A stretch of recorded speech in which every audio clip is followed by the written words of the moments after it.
And so this year I showed up at the Marriott Desert Ridge Resort because that's where the NSA meeting was, and I was all set. I mean, finally, after years, I got, what it is. I speak on down, my speaker kit, I got my demo tapes. I mean, I got it all worked out.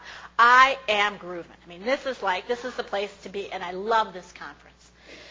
So I walk in there, and it's the first morning, it's Sunday morning, and I go, and we have in the little expo area that we have where you can get some continental breakfast items. So I picked up a muffin, and I picked up a banana, and I picked up some tea, and I put some cream in it, and I walked over to a table of 8, of which there was one empty seat, and I said to the person who was sitting there, "Excuse me, is this chair taken? May I sit down?"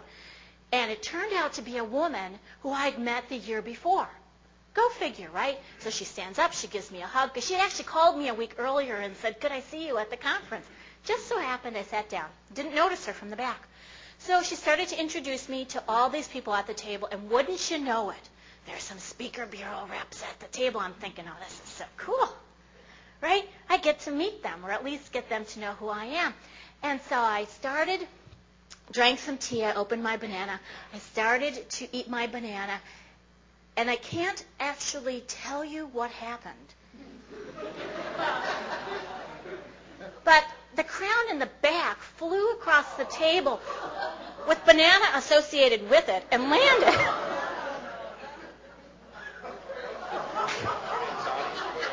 I thought, it doesn't matter if you have your introduction.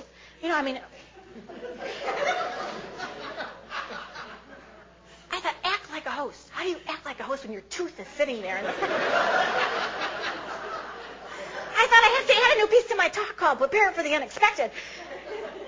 So I graciously, I took my napkin, I picked it up, I said, "Excuse me, I seem to have a bit of an emergency here," and raced off to the bathroom. And there were several thoughts that went through my head, like at one time. One was, I'm going to kill the dentist. This is actually the second time this has happened to me, but only once in a public arena. And the next thought I had was, I thought, well, what do I say when I come back? How do you recover from a situation? So when I reinserted my tooth, which was quite a comical experience in the bathroom with a woman who wanted to call for an ambulance, who I have no idea thought what was going on with me. I was cursing at the tooth. I think that's what made her so upset with me. Good thing you know how to put crowns back in toothpaste. If you seriously carry toothpaste with you, it is like this miracle glue. Anyway, so I went back. I returned to the table, and I had sweat pouring down my face. You can't even look good after a situation like this. So I had to dab it, make certain my makeup was still okay. And walked back and kind of sat back down in my chair, and someone said, "Are you okay?" I said, "Yes, I believe I just discovered a new weapon for 007 in his next movie. Open up your mouth and shoot out the teeth." Really. Because I thought, what else are you going to say in a situation other than to make fun of yourself in it? But it's not just having these one-liners, which I'm going to have you come up with. It's also, how do you prepare for those moments that you least expect will happen to you?